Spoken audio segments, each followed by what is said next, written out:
Viewers, today latest reports about Tigray, Ethiopia and Amhara region is that West 2021 has been such a horrific year for Tigrayan and other citizens of Ethiopia where war is going on since the November 2020 and daily news of death, separation and suffering of people that I know marked the entire year. It's a year of never ending heartbreaks. I can say without any doubt that I spent the whole year advocating for the people who are going through hell due to the genocidal war by the Ethiopian and Eritrean regimes and their allies. And their cities and villages have been pledged everything they depend on for living, looted, and systematically destroyed by the invading forces, and their bank accounts suspended, and those who used to be employed suspended from work for more than 14 months, and services such as telecommunication, health, power, among others, systematically disrupted, and humanitarian assistance blocked, and millions of Tigrayans now face a catastrophic famine. And the saddening part, this is all happening under the watch of many that have the power to stop it. The United Nations, UNOCHA, and European Union Commission, among others, remain silent with full knowledge of what's happening. And the Ethiopian regime continues to indiscriminately target civilians across Tigray using drones supplied by Iran, Turkey, China, and United Arab Emirates. Within the last 2 weeks alone, more than 100 civilians were killed by drones that targeted markets, public transportation hubs, and roads and homes in several towns in Tigray, and dozens of civilians reportedly killed in southern Tigray due to the airstrikes during the reporting week, the most intense attacks and highest casualties reported since October. And all humanitarian conveys to Tigray region via the Afar Abala Mekelle corridor remain suspended since 14 December due to ongoing clashes and insecurity in Abala, and more than 2.2 million people received food assistance in Amhara since 21 October, including more than 1,93,000 people reached by UN and NGO partner between 20 to 26 December. About 27,000 children, including more than 14,000 girls, reached with formal and non formal learning opportunities in Tigray during the reporting period. And 25 mobile health and nutrition clinics continue to provide critical and life saving health care and nutrition interventions in Afar.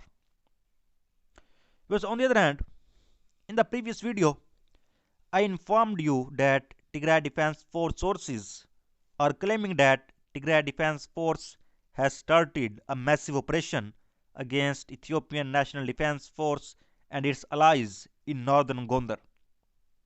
Now, according to the reports received from many sources, Tigray Defense Force has gained control over the Adi Arke. And Tigray Defense Force soldiers are now present in Adi Arke city. No statement has yet been made by the Tigray government and the Ethiopian government about it. But many reliable sources have reported that heavy fighting is still going on in northern Gondar. And on the other hand, the Oromo Liberation Army (OLA) has claimed that in a heavy fight on the outskirts of Giji, Arsi, and Sheva zone, Oromo Liberation Army has won a major victory against the Ethiopian army and its allies.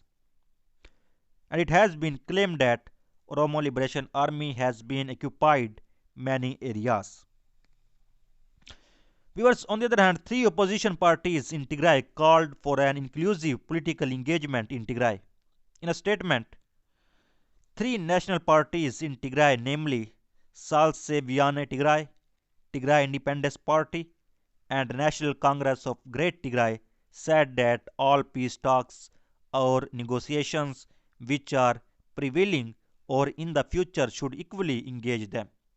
And the opposition parties praised international community's effort to find peaceful solution to the crisis in their joint statement. And the parties also called the international community to press on Ethiopian government to halt airstrikes that continues to cost civilian lives and cause massive civilian infrastructure destruction, and lift the siege on Tigray and stop foreign interference.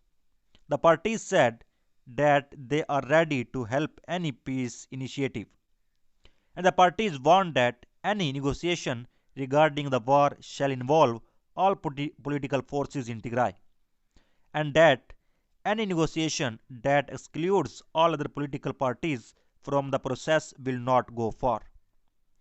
And in a similar statement in October, the Tigray based opposition parties said that the war is a war between the genocidal state of Ethiopia and the people of Tigray, a people fighting for survival, and that all political forces in Tigray need to be involved.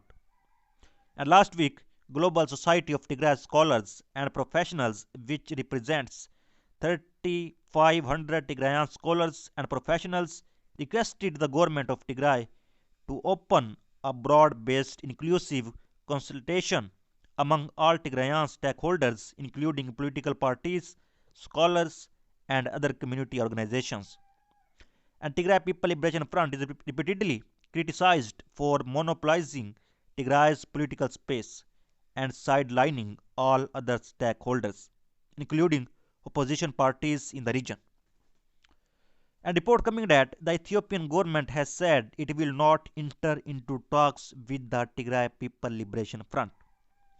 Ethiopia's Minister of State for Foreign Affairs told Horn Review that there was a need for transparency in the concept of national consultation, stressing that resolving internal problems would help overcome external pressure.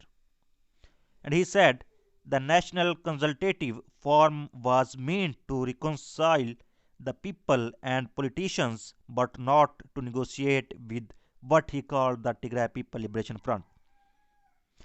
US Ridwan Hussein added, "We have never seen a government negotiating with the terrorist organization and we will never enter into a agreement with it." So viewers, so far the latest update. For more latest update, please subscribe channel. Thanks for watching.